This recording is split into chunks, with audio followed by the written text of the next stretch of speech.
छोटी सी कहानी दोस्तों आपको सुनाता हूँ। ये कहानी है 11 गाँव की।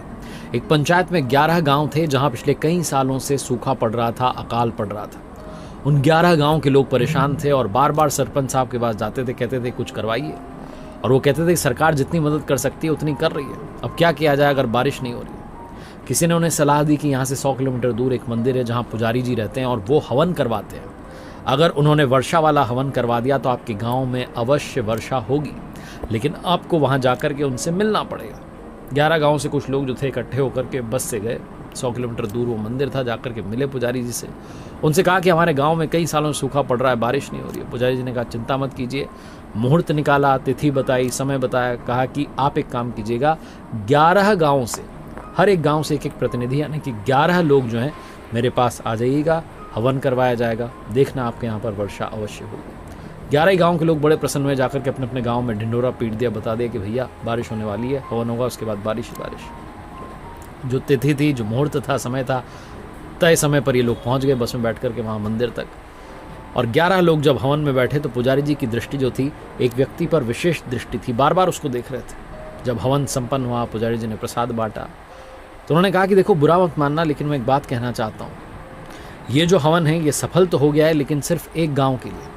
बाकी के लोग घबरा गए कि आप ये क्या कह रहे हैं, 10 गांव में बारिश नहीं होगी, सिर्फ एक गांव में बारिश होगी, ऐसा क्या है उस गांव में। पुजारी जी ने कहा कि जो भाई साहब आपको दिखाई दे रहे हैं, सिर्फ इनके गांव में बारिश होगी। लोगों ने उस व्यक्ति की तरफ देखा और कहा इनके गांव में ऐसा क्या है। पुजारी जी ने कहा ध्यान से देखिए, ये अपने साथ क्या लाए हैं। लोगों ने कहा छाता लाए हैं। पुजारी जी ने कहा बस ये छाता लाए हैं क्योंकि इन्हें संपूर्ण विश्वास है कि इनके गाँव में वर्षा होगी, हवन सफल होगा। आप लोगों को तो भरोसा भी नहीं था कि बारिश होगी, आपको तो लगा कि किसी ने कह दिया है, पुजारी जी हवन करवाते हैं, मंदिर में चले जाते हैं, आ गए आप कि चलो एक ट्राई ये भी कर लेते हैं। लेकिन इनको लगा कि एकमात्र जो है उपाय है, और ये उपाय अगर सफल हो गया तो सब कुछ अच्छा होगा।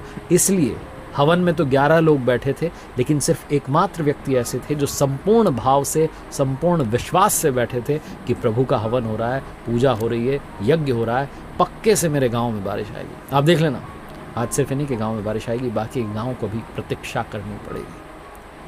वो 11 लोग प्रणाम करके चुपचाप वहाँ से चल दिए और रास्ते में बात करते जा रहे थे कि ऐसा थोड़ा ना होगा कि बारिश आ जाएगी। जब वहाँ पहुँचे तो सबसे पहले उसी भाई का गांव आया जिसके लिए पंडित जी ने कहा था, जो छाता लेकर आया था। जैसे ही वो बस से उतरा, वहाँ बारिश शुरू हो गई। 10 के 10 लोग अपने अपने गाँव में बस से उतरते चले गए, लेकिन किसी के भी गाँव में बारिश नहीं आई। सिर्फ एकमात्र व्यक्ति के गाँव में बारिश आई, क्योंकि प्रभु भी कहते हैं कि प्रार्थना से परिस्थिति नहीं बदल सकती, लेकिन चरित्र बदल सकता है। और जब चरित्र बदल जाता है तो परिस्थिति अवश्य बदलती है। प्रार्थना से परिस्थिति बदलनी है तो पहले चरित्र को बदलना शुरू करो, प्रार्थना में विश्वास लाना शुरू करो, ये मानना शुरू करो कि अगर मैंने प्रार्थना की है तो सक्सेस अवश्य मिलेगी। हम में से बहुत सारे लोग मंदिर तो जाते हैं लेकिन छाता ले जाना भूल जाते हैं। विश्वास करना है तो संपूर्ण कीजिए, अपने आप आपकी लाइफ में सक्सेस आप तक चल कर आएगी।